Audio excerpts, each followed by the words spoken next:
మీ 2 కాళ్ళను ముందుకు చాపండి. చాపాను. ఇప్పుడు మీ కుడి కాలును మెల్లగా మీ కుడి భుజం మీదకి చేర్చండి. అలాగే. అలాగే మీ ఎడమ కాలును కూడా మెల్లగా మీ ఎడమ భుజం పైకి చేర్చండి.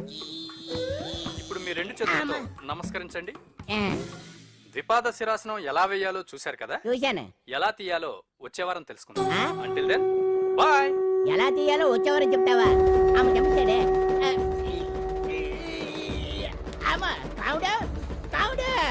అయ్యో ఏంటండి ఇలా ఉండిపోయారు? నేను ఉండడం కాదు, ఆడ ఉంచేసాడు.